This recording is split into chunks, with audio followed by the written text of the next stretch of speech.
오늘도 하나님께서 저와 여러분들 주는 말씀은 히브리서 13장 1절의 말씀을 통하여 형제 사랑하기를 계속하라 하십니다 라는 말씀의 제목으로 하나님의 말씀이 선포될 때에 하나님의 목적, 계획, 뜻이 잘 전해져서 그 말씀에 순종할 때 주시는 참복을 마음껏 누리시는 저와 여러분 되기를 주의 이름으로 축원합니다. 지난 시간에 우리 본 말씀이 히브리서 끝자락에 와서 믿음의 성도라면 믿음이 있어야 되겠고, 그리고 천국을 향한, 하늘 왕국을 향한 소망을 가져야 되는데, 그렇게 천국을 향해 살아가고 있는 사람이 이 땅에 사는 동안에 엉망진창으로 살면은 그 무슨 천국이 보장이 되겠습니까? 그런데 우리 예수 믿는 사람들이 대개는 그렇게 사는 것 같습니다. 믿음이 생겼으면은 이제 소망이 생긴 거잖아요. 천국 갈 사람으로 됐잖아요. 소망이 있는 사람이 믿음을 가진 사람, 믿음을 가지면 소망이 생기는 거잖아요.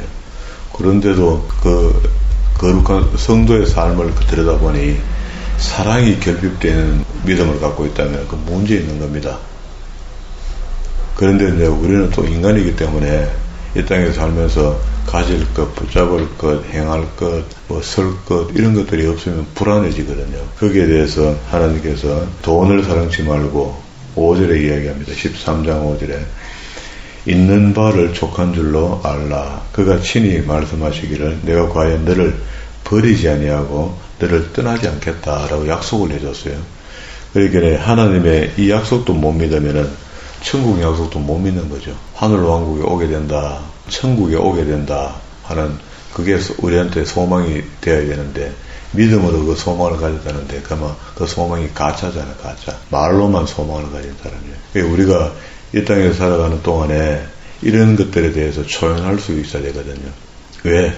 하나님께서 끝까지 너를 버리지 아니하고 너를 떠나지 아니하리라 약속했기 때문에 그렇다는 거예요. 진짜 사랑이라는 것은 하나님의 사랑이라는 게 요런 거잖아요. 하나님 우리를 사랑하기 때문에 내 떠나지 않고 내가 너를 사랑하기 때문에 버리지 않겠다. 이게 약속이잖아요. 그러면 다 된 거잖아요. 그런데도 우리는 계속해서 이 땅에서 뭘 먹을까, 뭘 입을까 걱정한다는 겁니다. 그러면서 사랑하는 것 자체도 엉뚱하게 하고 있다. 근데 여기서는 형제 사랑을 계속하고 손님 대접하는 거 이런 거 잘 하라는데 옛날에 창세기 18장에서 아브라함이 손님을 대접하다가 계속 길 가는 사람들 와서 먹고 가라 그게 사랑의 표현이죠.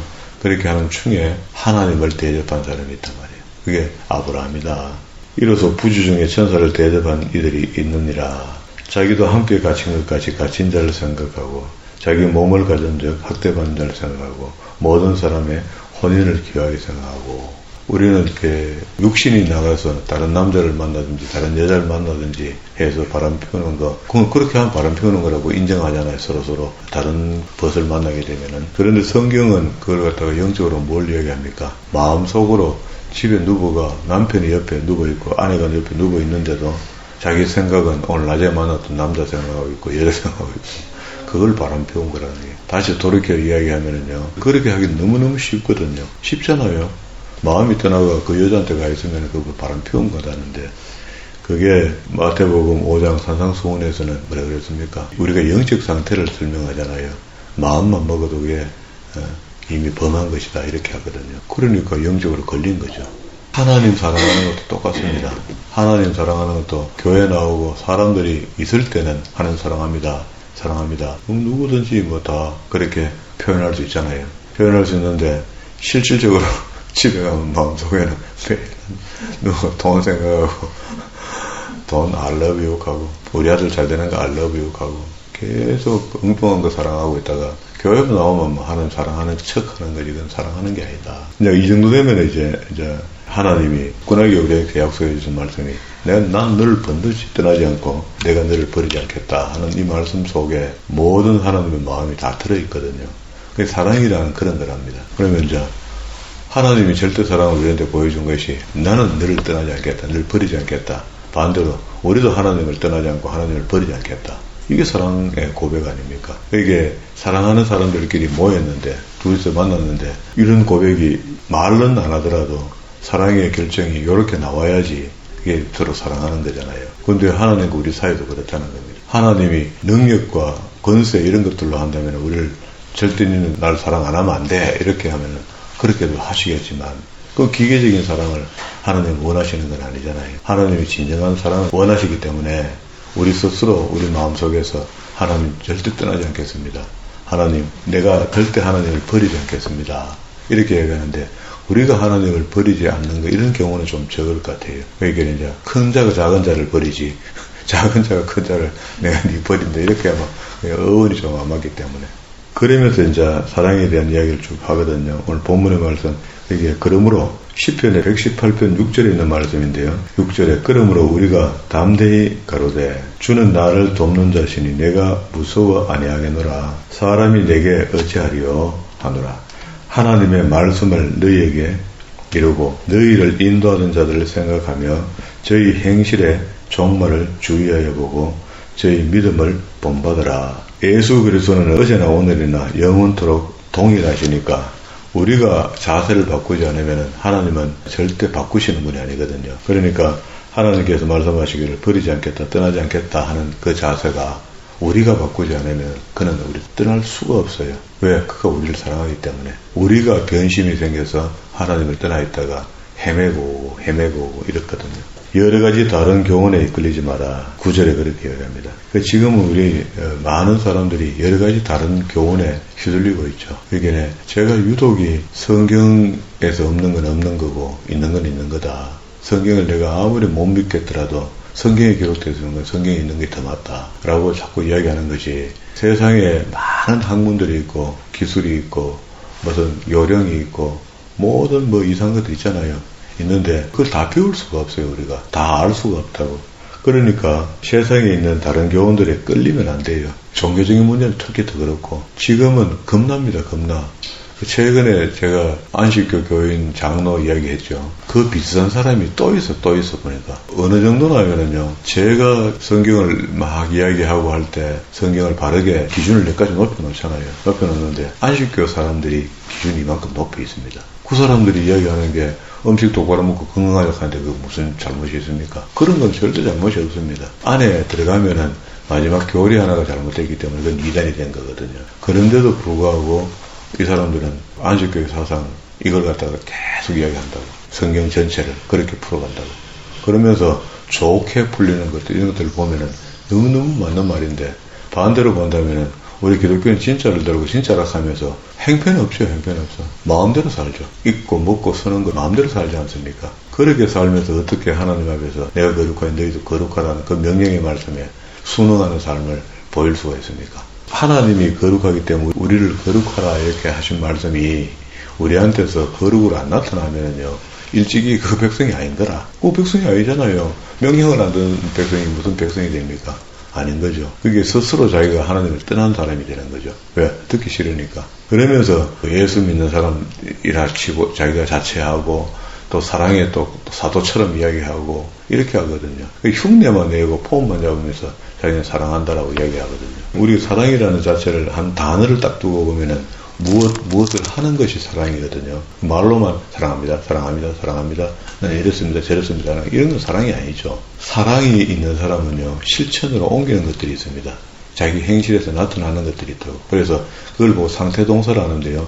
무엇을 하는 사람이 사랑을 아는 사람이라는 거예요. 그러니까 사랑합니다 하는데도 매일 자기 거는 천건 같고 너무 그것은 헝클레같이 취급해버리고 그렇게 생각하는 의식을 갖고 있으면 그건 사랑이 없는 겁니다. 고린도에서는 우리가 잘 아는 대로 바울이 고린도 교회가 사랑이 얼마나 없으면은 그렇게 강력하게 사랑이라는 한 은사를 설명할 때 12장 31절부터 가장 큰 사랑의 은사가 어떤 것이냐 하고 그 사랑의 은사를 설명하거든요. 너희는 더욱 큰 은사를 사모하라. 내가 또한 제일 좋은 길을 너희에게 보이리라. 내가 사람의 방언과 천사의 말을 할지라도 사랑이 없으면 소리나는 부리와 울리는 꽹과리가 되고 내가 애언하는 능이 있어 모든 비밀과 모든 지식을 알고 또 산을 옮길 만한 믿음이 있을지라도 사랑이 없으면 내가 아무것도 아니요.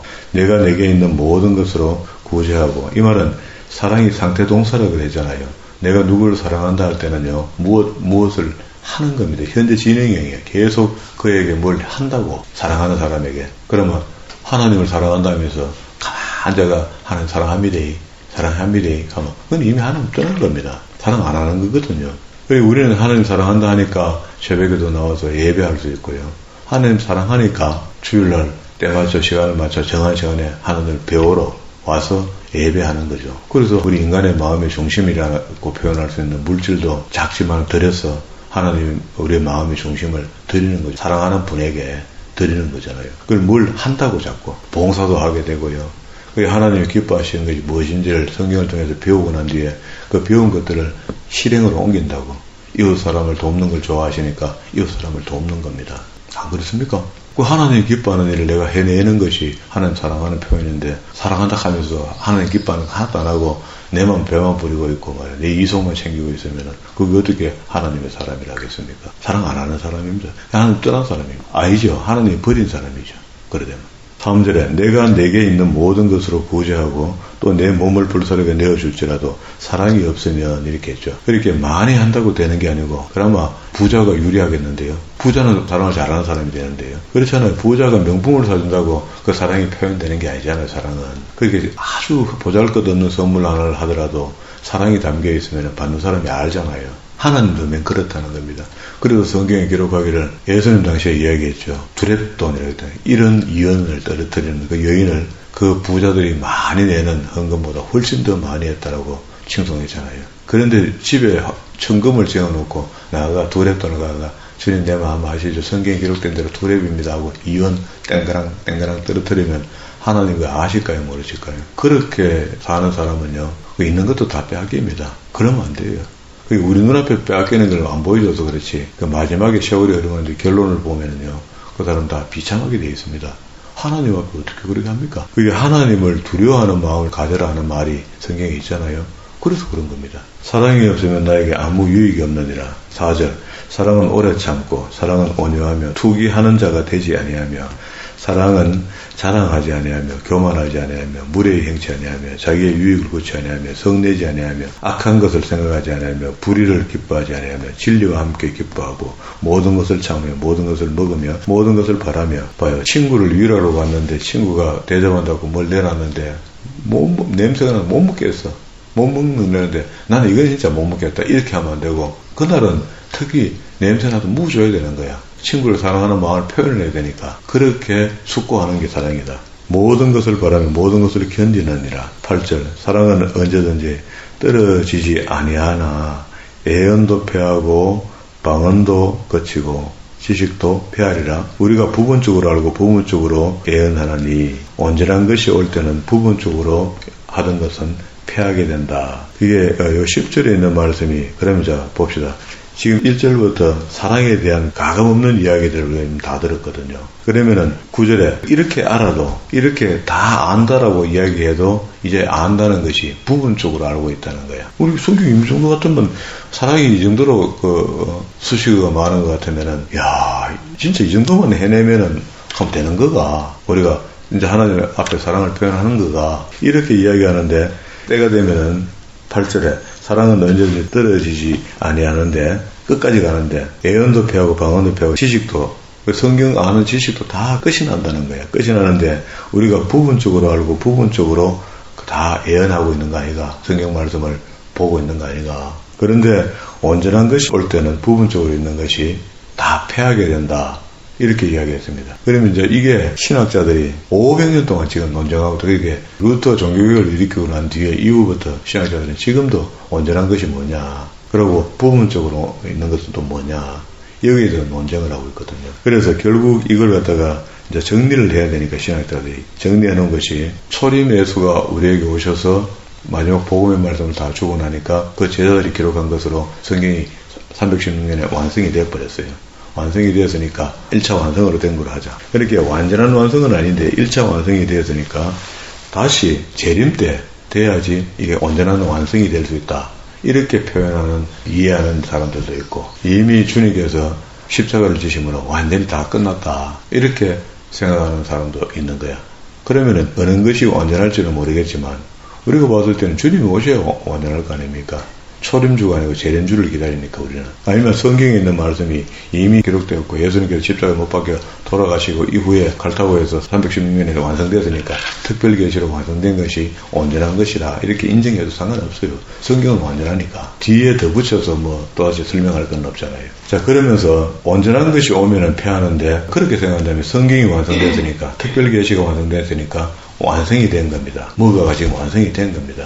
성경대로 사는 것이 세상 어떤 부분에 무엇을 하든지 사랑을 표현하는 것이 된다. 내가 어렸을 때 말하는 것이나 어린이 같고, 깨닫는 것이 어린아이와 같고, 생각하는 것이 어린아이와 같다가 장성한 사람이 되어서는 어린아이 일을 버리노라. 우리가 이제는 거울로 보는 것 같이 희미하나, 이때는 이제 청동 거울을 보니까, 거울 보면 사람이 안에 표현이 지금처럼 이렇게 수원 거울이 아니니까 선명하지 않아요. 그렇게 희미하지만 이제 다 완전히 온전하여졌을 때는, 그때는 주께서 나를 아신 것 같이 나를 온전히 알게 된다. 거울이 또렷하게 보이는 것처럼. 13절 결론입니다. 그런즉 믿음, 소망, 사랑은 이 세 가지는 항상 있을 것인데 그 중에 제일은 사랑이라. 이렇게 하는데 온갖 은사를 다 행하면서 온갖 것을 다 가지고 있으면서도 믿음이 없으면 그것도 아무것도 아니고, 믿음까지 다 가졌다 하는데도 소망이 분명치 않으면 그것도 엉터리고요. 그리고 믿음, 소망까지 다 갖고 있는데 그 사랑을 행함이 없다면은 믿음, 소망도 없는 거다. 그럼 이러면 이제 우리 기독교인들이 어떻게 살아야 될 것인가에 대한 방향이 좀 잡혔잖아요. 그게 사랑하다 간다고 뭐 흉내 내고 막 사랑 가갖고 뭐 이렇게 하는 그것 갖고는 지금 안 된다는 거예요. 진짜 제대로 사랑할 수 있는 마음이 우리한테 우러러 나와서 그 사람을 보면 저 사람 반드시 하는 일도 보기 그렇고, 예수 믿고 교회 생활하는 것도 봐도 그렇고, 그래서 참 천국 갈 사람 같다. 항상 저렇게 소망을 갖고 사네. 라고 하지만 우리가 인정해줘야 되는 것이 아니고, 우린 그렇게 보여더라도 하나님이 인정하는 사람이 돼야 되는 거잖아요. 그러니까 하나님이 인정하는 사람이 되려면은 성경에 준한 사람이 돼야 된다. 그 성경대로 안 살면서 자꾸 뭐가 성경대로 왜 삽니까 하는데, 그 이야기 하잖아요. 성경대로 산다는 것은 성령의 인도함을 받고 사는 겁니다.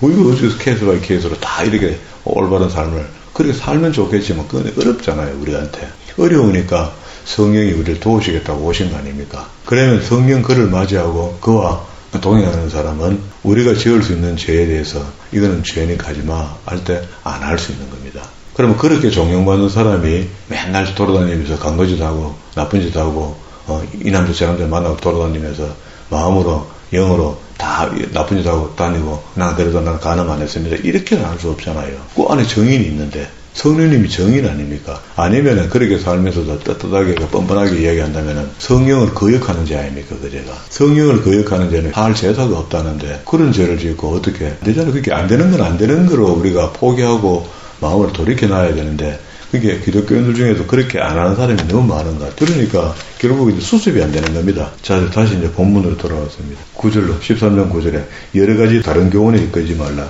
마음은 은혜로서 굳게 함이 아름답고 식물로서 할 것이 아니니 식물로 말미암아 행한 자는 유익을 얻지 못하느니라. 그게 먹고 사는 문제 때문에 이 말입니다. 우리에게 제단이 있는데 그 위에 있는 재물은 장막에서 섬기는 자들이 이 제단을 먹는 권한이 없나니, 이는 죄를 위한 짐승의 피는 대제사장이 가지고 성소에 들어가고 그 육체는 영문 밖에도 불사르죠. 번제를 때려버리죠. 그러므로 예수도 자기의 피로서 백성에게 거룩하게 하려고 성문 밖에서 고난을 받았었느니라. 그런즉 우리는 그 능력을 지고 영문 밖으로 그에게 나아가자. 여기는 영관 도성도 없고, 예루살렘이 원래 영관 도성인 줄 알았더니 그게 영관 도성이 아니고 우리의 도성은 천국에 있다. 오직 장차 올 것을 찾나니. 결론입니다.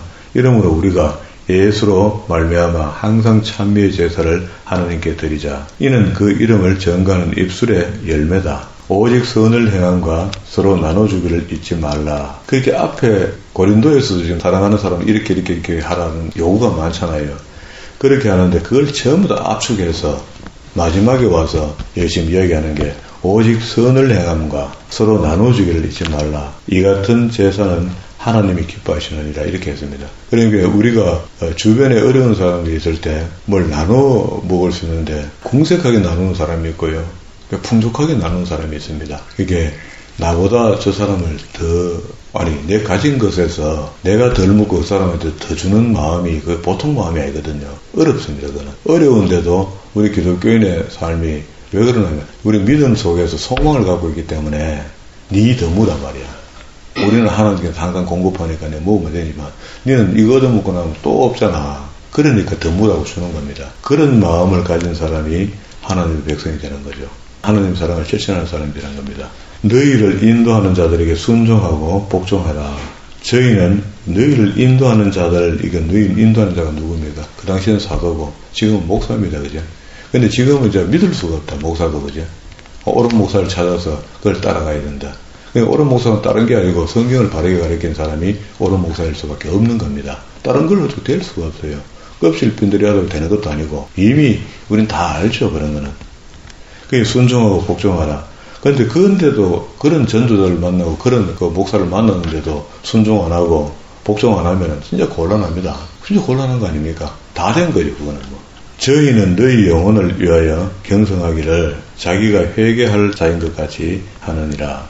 저희로 하여금 즐거움으로 이것을 하게 하고 근심으로 하게 하지 말라. 그렇지 않으면 너희에게 유익이 없느니라. 그렇게 교회 생활을 이렇게 하라는 겁니다. 지금 제가 이 말을 하면서 나 뜨겁고로 나를 좀 믿어주세요. 이렇게 표현하는 것 같잖아요.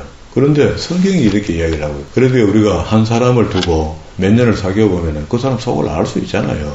이 사람은 무엇을 위해 목회를 하고 있는지, 이 사람은 무엇을 위해서 사역을 하고 있는지 빤히 알잖아요. 안 돼서 적하고 있다. 이러면 할 말 없고. 이거 뭔가 실력이 없어가 안 돼서 그러고 있지. 뭐 실력이 있는 사람들은 전부 다 이리 어부치기하고 저리 어부치기하고 성도를 지어 짜라가 교회도 짓고 잘하더만 목사는 왜 그래? 주는 것도 돌려버리고 뭐 왜 그렇습니까? 그러면 가야죠. 그거 있으면 안 되죠. 그렇게 생각이 들면은 그거 사기치고 하는 목사에게 가서 거기서 그냥 얻어먹고 살든지 그게 하는 겁니다. 그런데 제가 만약에 부자가 되려고 하면 나는 목사가 되지 않았습니다. 열심히 사업해서 돈 벌면 되죠.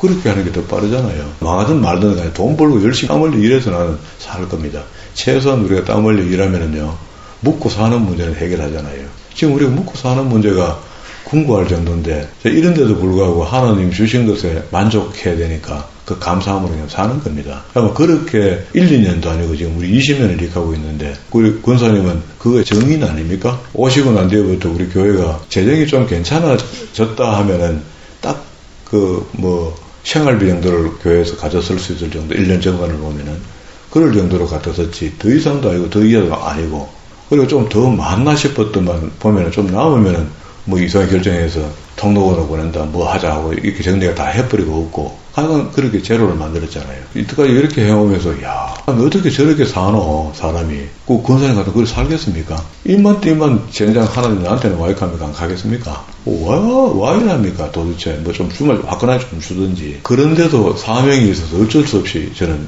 이렇게 했는데 믿음이 좋아가지고 사명 때문에 방법이 없습니다. 이거 비껴나면 어떤 일이 벌어질까 내가 알기 때문에 안 하거든요. 그럼 성도 입장에서는 안 그렇겠습니까? 그렇게 교회의 최적의 생활을 한다는 것은 최적의 목사를 만났을 때 가능한 거지. 이상한 목사 만나고 바른 신앙생활 하겠다. 그건 잘못된 거. 그러면 수많은 교회 속에 내게 맞는 교회라고 말은 우리가 그래 하지만 실질적으로 올바른 교회를 찾기가 쉽지 않습니다. 지금은 이미 세월이 그래 돼버렸다. 그게 내가 올바르다 하는 거 이거는 말도 안 되는 것이고 우리 교회는 보기에 그래도 목사님 올바르게 하락하네라고 그것만 갖고도 우리가 교회를 섬겨줘야 되는 거 같잖아요. 그리고 올바르게 안 하고 편법을 쓰는 교회 그거기도 이거 내 교회다. 이거 우스운 거 아닙니까? 알면서 너희를 인도하는 자들에게 순종하고 복종해라. 이게 교회 안에서 생겨나야 될 일입니다. 이 순종하고 복종하지 않으면 교회가 뭐 하려고 있습니까? 순종하려고 있는 거죠. 이게 하나님께 순종하려고 했지만 그 종이 발라야지 바른 예언의 말씀을 선포하고 바르게 가는 거 아닙니까? 그죠? 18절 우리를 위하여 기도하라. 우리가 모든 일에 선하게 행하려 하므로 우리에게 선한 양심이 있는 줄을 확신하노니 우리라는 것은 지도자들을 이야기하는 거잖아요. 바울 이하 모든 지도자들. 내가 더 속히 너희에게 들어가기를 위하여 너희 기도함을 더욱 원하노라 하고 이제 편지는 마쳐졌습니다. 그리고 난 뒤에 20절부터 25절에는 간구하는 기도가 좀 섞여 있고요. 그리고 나머지 인사. 양의 큰 목자이신 우리 주 예수를 영원히 언약의 피로 죽은 자 가운데서 이끌어내신 평강의 하나님이 모든 선한 일을 너희에게 온전케 하사 자기 뜻을 행하게 하시고 무슨 뜻을? 모든 선한 일에 대해서 그 앞에 즐거운 것을 예수 그리스도로 말미암아 우리 속에 이루기를 원하노라. 이게 우리가 삶이 예수 그리스도께서 이미 자기 뜻을 이루어 놓은 게 있잖아요. 그 선한 일로 이루는 것이 그를 믿는 사람들이 다 우리도 역시 선한 일을 행하는 사람이 되어야 된다. 그런 말입니다. 이제. 영광이 그에게 세세토록 있을지어다. 아멘. 22절에는 이제 형제들아 내가 너에게 권하노니 권면의 말을 용서하라. 내가 간단히 너에게 썼다. 1장부터 13장까지 편지인데요. 간단하지는 않는데 하여튼 간단하게 썼답니다. 우리 형제 디모데를 놓인 것을 너희가 알라. 그가 속히 오면 내가 저희와 함께 가서 너희를 보리라. 디모데가 잡힌 적이 없는데 여기 이제 잡혔다가 나온 사람으로 지금 이야기하는 거 보니까 바울이 잡힐 때 아마도 변호한다든지 옆에서 돕고 하다가 같이 잡혔던 것 같아요. 격한 말을 내놓으면 잡히거든요. 24절 너희를 인도하는 자와 및 모든 성도에게 문안하라. 이탈리아의 원자들도 너희에게 문안하느니라. 은혜가 너희 모든 사람에게 있을지어다 하고 히브리서가 마쳐졌습니다. 히브리서 전체 요약은 제가 늘 이야기하는 대로 5번의 경고와 책망입니다. 오늘도 히브리서 속에 들어있는 경고와 책망이요. 우리에게는 어느 정도냐면요. 그래 믿어가면 천국 못 간다고 노골적으로 이야기하거든요. 우리에게는 내 안식에 들어오지 못하는 사람들이 있다라고 이야기하는 것은 지금도 안식에 못 들어가는 사람, 안식에 못 들어가면 천국에 못 가는 것이고 천국에 못 가는 사람이 있다라고 성경책이 이렇게 노골적으로 이야기할 줄은 몰랐거든요. 이게 히브리서의 원 목적이 지금도 예수를 배반했거나 배반한 것처럼 해놔놓고 살고 있는 기독교인들 이런 사람들에게 전부 다 광야에 나온 사람들에게 하는 겁니다. 교회에 나온 사람들에게 하는 거거든요. 이게 교회에 나왔으니까 이제 바로 믿고 천국 바로 가도록 해야 되지. 이게 믿음 소망이라는 거죠. 그렇지 않고 믿음 소망이 있는 것처럼 해서 사랑도 없이 혼자 살고 있는 거 그거는 마지막에 천국 못 가는 거 아닙니까? 자기 마음을 자꾸 강팍하게 만들고 하나님 뜻을 헤아리지 않고 얻으러 나가는 그런 사람들은 천국에 못 간다는 얘기예요. 그렇게 성경이 이렇게 된 게 맞아야 됩니다. 처음부터 우리가 이렇게 배우고 이렇게 가르쳐야 되는데 이렇게 배우지 못하고 이렇게 가르치지 못했던 것들이 참 아쉽다는 생각이 이제는 듭니다. 많은 사람들에게 이런 게 히브리서의 포인트를 정확하게 보고 나는 지금 안식에 들어가는 사람이 되었는지 안식에 들어가지 못하는 사람이 되어 있는지 교인들에게 하는 이야기입니다. 이것이 자기에게 각성이 되고 올바른 신앙으로 살아 하나님의 영광의 도구로 쓰임받는 저와 여러분 되기를 주의 이름으로